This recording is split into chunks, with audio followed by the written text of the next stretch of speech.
what does it mean to live a life of gratitude? And how do we live a life of gratitude when we live in a world where everything is at our fingertips? Well, we are going to be talking all about gratitude in today's episode of Real Talk. Let's go.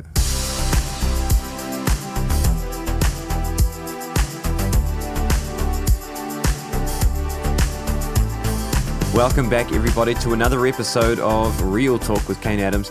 I'm your host, Kane Adams, and we are going to be talking about gratitude today. It's it's a topic that I'm passionate about, and I'm really passionate about it because it's something that I suppose I've applied to my own life, which I've seen the power in it.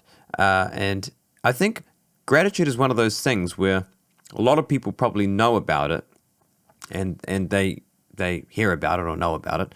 But I think a lot of people also struggle to be able to practice it. In other words, it's one thing to know about gratitude, it's another thing to practice it. And so we're going to be looking through gratitude today. What does it mean to be grateful? What does gratitude mean? But also, what are some practical ways that we can practice gratitude and to implement it into our everyday lives so that we can practice it consistently? Okay, so let's get into it. Gratitude. What is gratitude? Well, I don't normally do this, but I did this for today's episode, is that I looked up a dictionary definition of what gratitude is. And the dictionary says that gratitude is a deep appreciation of kindness or benefits received. Gratitude is a deep appreciation of kindness or benefits received. I really like that, and I want to expand on that. And so I've written this down to expand on it a little bit more of what that really means. And I want you to think about this. Gratitude is the expression of thanksgiving for something that you have, something that has been given to you, or something that has been done for you when most likely either you didn't deserve it or you were unable to achieve it in your own strength. So, in other words, gratitude is being thankful for things that have been done for you that you didn't deserve, or things that have happened to your life, or the benefits that you've been able to enjoy and receive in your life that have not been due to your own doing, or not been due to, or can't be accredited to your own works, in other words. It's kindness and benefits that you are enjoying and being thankful for that you either didn't deserve or you couldn't do on your own. Because gratitude is being thankful for things that we didn't deserve, or for things that have happened to us that we couldn't do in our own strength or achieve in our own strength, what it does is it gives us a glimpse into our humanity. And I think that's why gratitude is so powerful, because it reminds us that we're finite beings, that we are flawed, that we are sinful, that we have weaknesses, that we're imperfect, and that nobody's perfect. And, you know, I'm even reminded of, in the trailer for this show, when I did the trailer for this podcast, I said right at the beginning of the trailer, that C.S. Lewis quote, that it's time to take off all of the fancy dress that we've got ourselves caught up in, strutting around like the little idiots that we are. Because what happens is when we're grateful and we're reminded of our humanity and we're reminded that we're imperfect, it brings not despair, it brings a massive sense of relief. Relief that we don't have to prove anything. Relief that all of us are in the same boat, that all of us are flawed, that all of us have sin, that all of us are imperfect humans. And I think when we remind ourselves of that, which gratitude absolutely helps us to remind ourselves of that we are met with tremendous relief. Ultimately, really, gratitude humbles you. And I think that's where its power is. The power of gratitude isn't so much just about being thankful, but it's the fact that it humbles you. And it slices your ego. In other words, pride and gratitude cannot coexist. They don't go together. You can't be proud and you can't be grateful at the same time, because gratitude ultimately humbles you. And so, I suppose in a way, gratitude is a glimpse into the gospel as well, because that's the story of the gospel. The story of the gospel is that even though you deserved hell and death because of the sin on your life and because of the flaws and because you were not able to fulfill the law, you know, in the Old Testament, and you were stained with the sin virus right from Adam and Eve, but God loved you far too much to keep you in that place. Therefore, He sent His Son Jesus Christ to die on a cross, to take your sin upon Himself so that you would be spared. And that's grace and that's mercy, and that's the story of the gospel. And I think in a way, like, that's the ultimate gratitude story, because it's receiving something that we didn't deserve. And we'll go into that later on in the episode. So that's what gratitude is. It's being grateful. Well, it's expressing thanksgiving for the things that we didn't deserve, and appreciating what has happened to us that we could not achieve in our own strength. That's what gratitude is. So, how do we practice it? Because I mentioned before, it's one of those things where gratitude is, you can understand it, and perhaps you know what it is to be feeling grateful for something, and you know what gratitude is kind of in a roundabout way, but it can be very difficult to practice gratitude. Or how do we actually practice gratitude? So I'm going to give you 5 steps, 5 keys on how to practice gratitude, and hopefully this will help. So let's go through them one by one. The first step to practicing gratitude is to choose to be grateful, okay? Step number 1, choose to be grateful. Something to note is that gratitude is not just a feeling. And I think a lot of us can boil it down to just that, or we know what it feels like to be grateful, and we think in terms of gratitude of something that we feel. But gratitude is not just feeling thankful. Gratitude is choosing to be thankful despite how you were feeling. And there's a big difference in that. Think about it kind of like marriage. If you were to base your marriage or anchor your marriage on the feeling of love, so on the overall feeling inside, the warm fuzzies, the glitter of marriage, the feeling of love, if you were to anchor your marriage on that, then you are in for a rough ride, and the whole thing's going to fall apart eventually. Why? Because feelings come and go.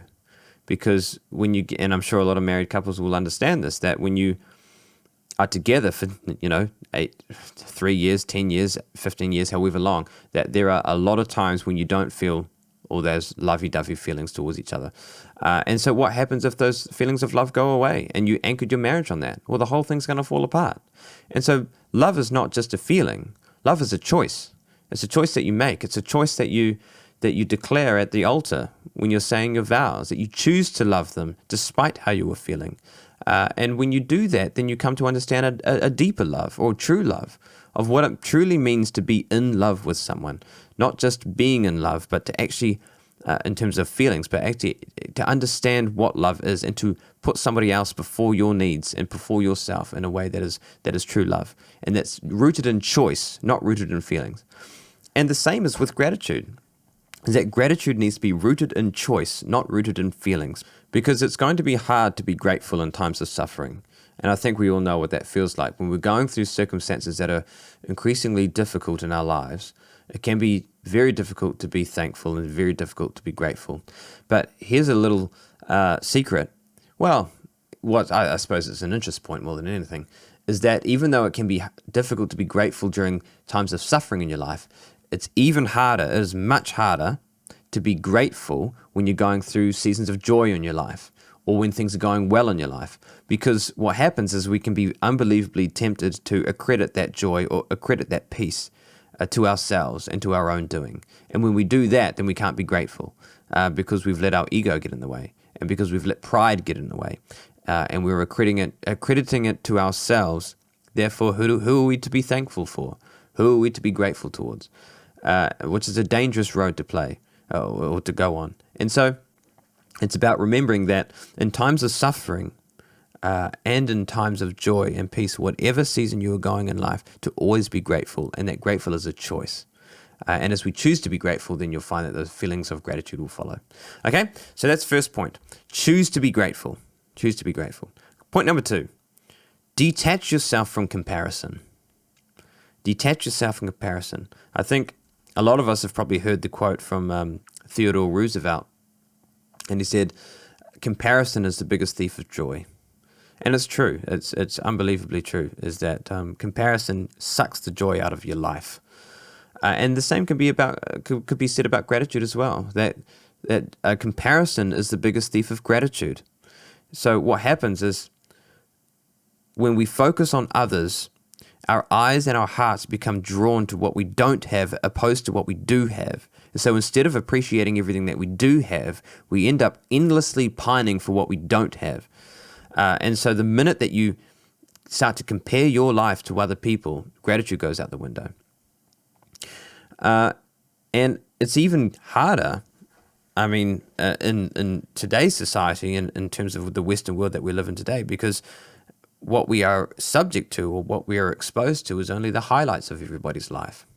And so that makes it even worse, because with Instagram or social media or whatever, we can look at people's lives, and because they're only presenting the highlights of their lives, because they're only presenting the good parts of their lives, we can start to think that we are of lesser value, and that we are broken people, which we are, but because we measure ourselves compared to that, which is, well, let's put it this way.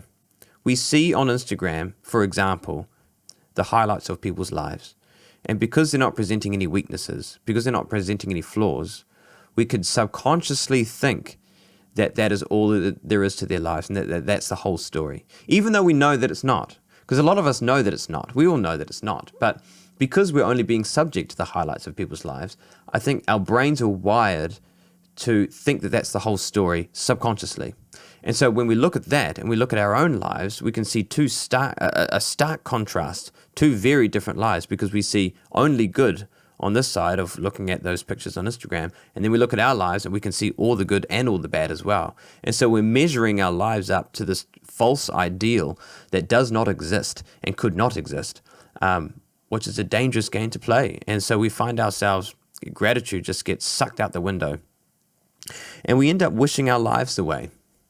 And comparing our lives to other people. So the danger of that, of course, is that you don't know what's going on in people's lives. For example, you might have the couple that, say, a newlywed couple, young couple, taking a selfie on top of the Grand Canyon with the caption, living such a blessed life, or living the best life, or whatever it is. And you might look at that and think, oh, wow, I wish I had a life like that. But of course, you don't know what's going on. You don't know about the 45-minute argument they had in the car on the way down, causing them to not talk to each other for an hour. You don't know about that. You don't know about the struggles that they're facing early on in marriage that they should have ironed out before they got married. I mean, you just don't know, right? Or maybe you might be at a traffic light and you might park next to a guy in a Ferrari, for example, and he... And you could look at him and think, wow, what an incredible life he must have to be driving a Ferrari, and he must have all this money, and man, I wish I had a life like that. But you don't know what's going on in his life. You don't know what he's thinking. For all we know, he could be unbelievably tempted to drive his car and wrap it around the next power pole that he sees, because he's up to his eyeballs in debt, and because his wife has just left him, and because he's clinically depressed. You don't know that.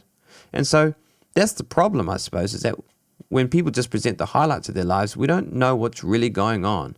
We're only seeing just a small sliver of the surface of their lives.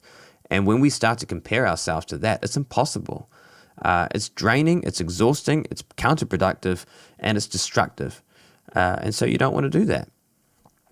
What happens, like I mentioned before, is that we can end up wishing our lives away.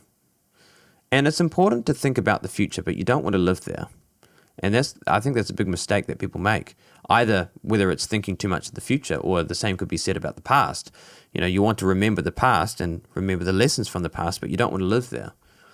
You're living in the present right now, and so we need to be good stewards of the present. What are you doing with the present? And so you don't want to wish your life away. Okay, so number 1, choose to be grateful. Number 2, detach yourself from comparison. Okay, number 3. This one's just a little one which I thought could be helpful, and it's helpful for me. So number 3 is remember your childhood passions. Remember your childhood passions.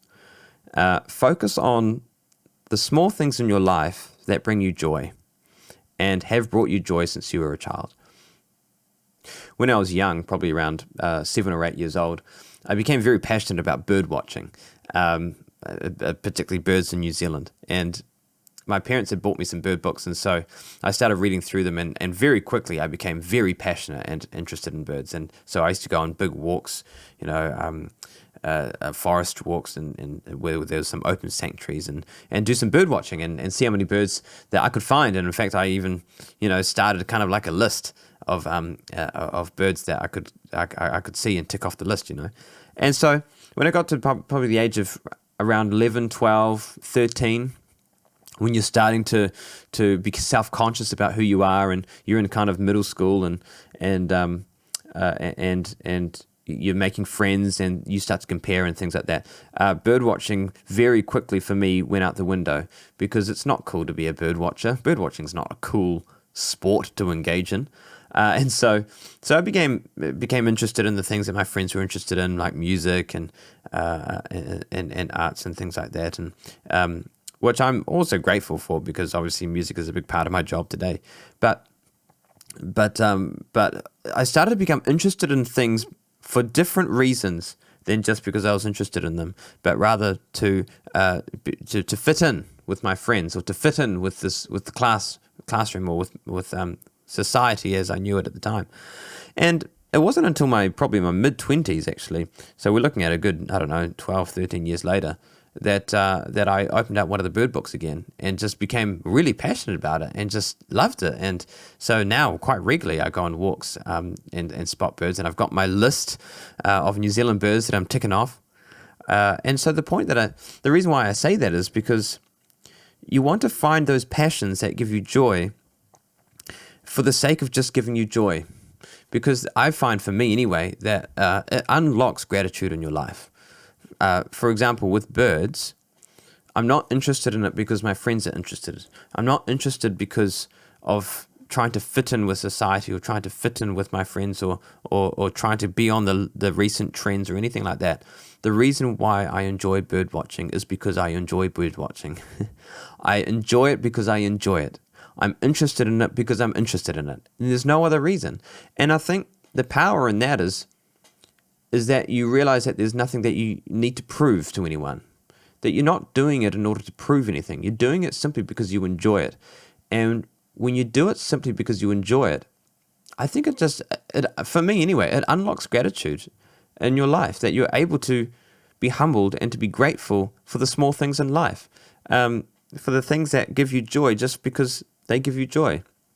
And so I think it's important that we find those childhood passions. And the reason why I say childhood passions is because when you're a child and you're interested in something, because you're not self-conscious nor self-aware at that point, to the extent that you would be when you're a teenager, is that you can find interests and you can find joys and you enjoy them because you just enjoy them. You don't have any pressure. There's no pressure when you're a child to have to fit in or anything like that. There's no pressure. And so you can just enjoy things for the sake of enjoying them. So what you want to do is find those things, find those interests, find those passions, and reconnect with them. And when you reconnect with the passions that you enjoy just for the sake of enjoying them, then you'll find that gratitude will make its way back into your life. Okay, so that's the third point, is to remember your childhood passions. Okay, so number 1, choose to be grateful. Number 2, detach yourself from comparison. Number 3, remember your childhood passions. And now number 4, which is a really important one when it comes to gratitude, and that is to remember your suffering. Number 4, remember your suffering. In order to be properly grateful, you need to have an understanding of what it's like to be suffering, or what it's like to be deprived of something. Why? Because if you don't have any experience in suffering, then you will start to believe that the normal state of life's affairs is that everything just works. Is that everything just works for you, which of course we know is not true. If you're fed the silver spoon your entire life, you're just going to expect that silver spoon will always be there. And when that silver spoon is not there, it's very difficult to be grateful. So, or if that silver spoon is taken away, I should say. So, a classic example of this, I can't remember who said this. It was a comedian.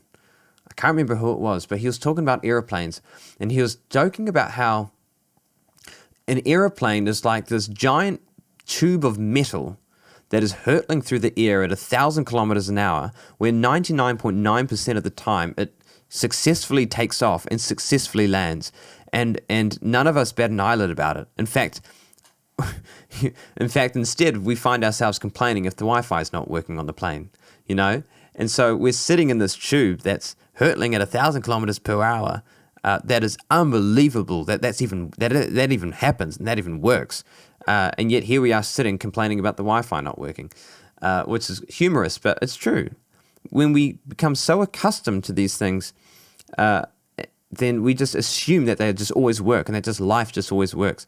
And what happens is life becomes unbelievably comfortable. And I think this has just been one of most dangerous things about them, the modern Western society that we live in today, is that life has become unbelievably comfortable, and we've designed it that way, so that we wouldn't have to suffer. But the problem with that is that there's this amazing, incredible sense of entitlement that has just invaded our society and invaded every generation, and it just gets worse and worse and worse with every generation that comes across it, because we just think that the normal state of life's affairs is that everything just works. And so if it doesn't work, we melt down. And this is why I think a lot of people have different capacities when it comes to crisis.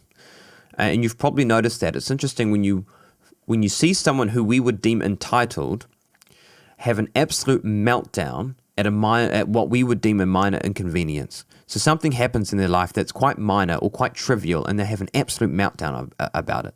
And then on the other side, you have someone who we know perhaps has been through absolute hell in their life, and they've experienced so much suffering in their life, and when something big happens, that they're able to navigate it through with such clarity and with such poise and such strength and resilience and steadfastness. And we think, wow, that's incredible, that considering everything that they've gone through in their life, that this major thing that they're experiencing, which the majority of people would melt down over, that they're actually navigating it through incredibly strongly and incredibly well.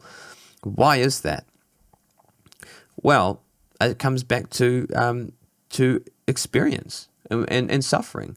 And someone who is entitled hasn't got anything that they can measure their suffering to. So, for example, you might have someone who, well, let's put it this way. I'm just reminded right now of on this episode of Dr. Phil, there was this girl, this is years ago, and you might have seen it, and she was living with her mother. She was probably, 16 or 17 years old, and lived with her mother her whole life, and her mother just absolutely spoiled her rotten, gave her everything that she wanted, to the point that this girl was not responsible for her life whatsoever.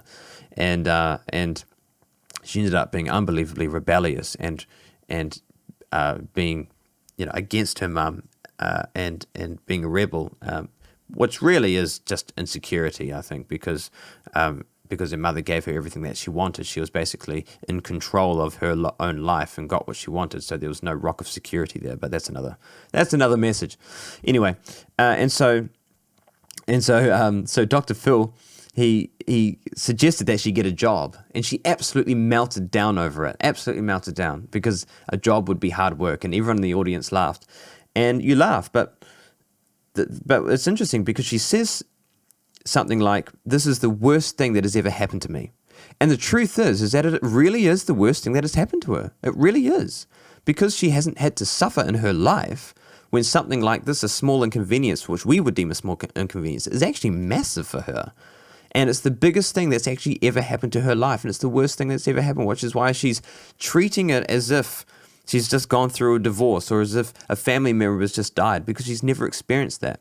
And this is why we have a different capacity when it comes to crisis, is that if we haven't experienced suffering, we've got nothing that we can measure our own suffering to.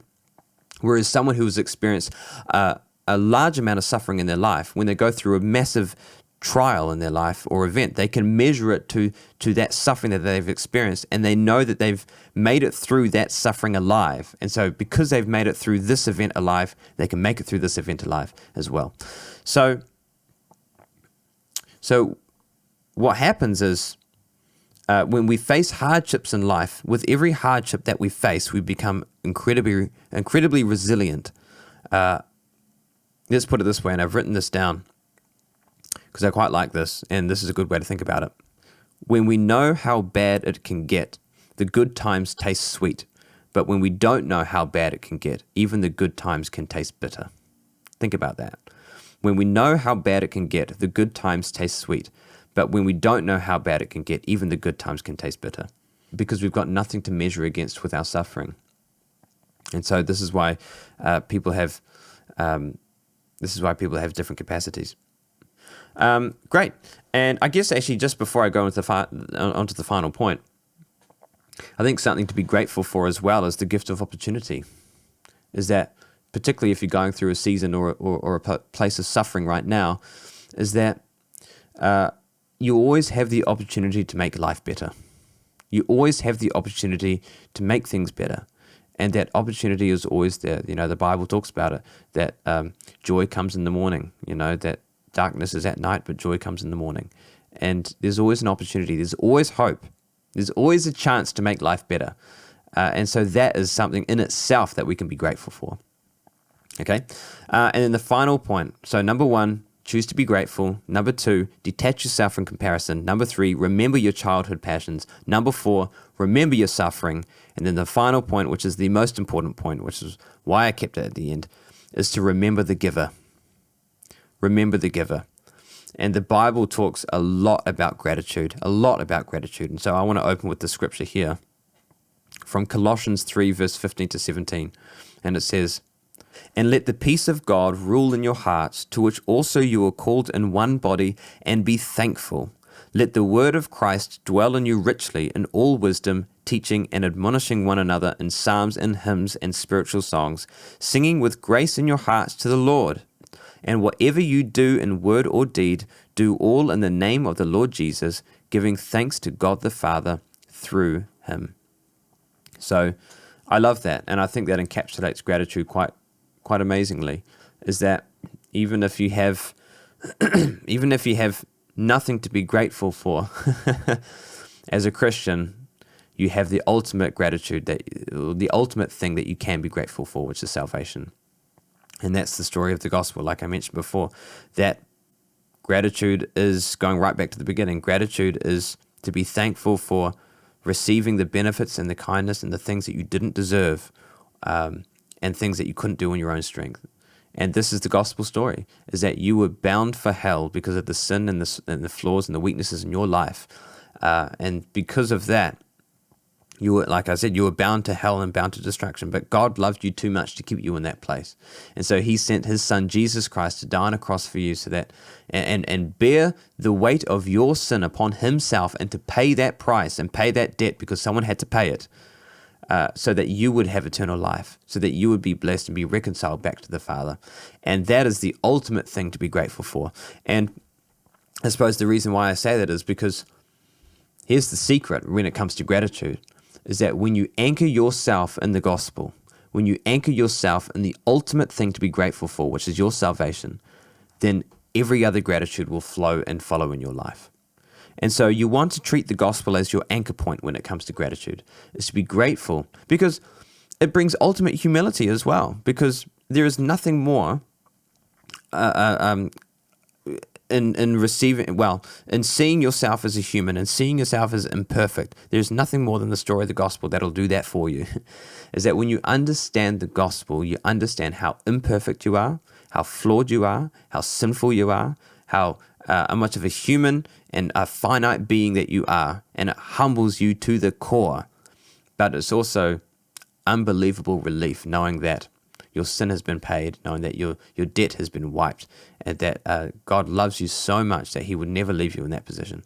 And so when you anchor yourself in the gospel and use that as your starting point, your foundation point for your gratitude in your life, then you'll find that everything else will start to follow when it comes to gratitude.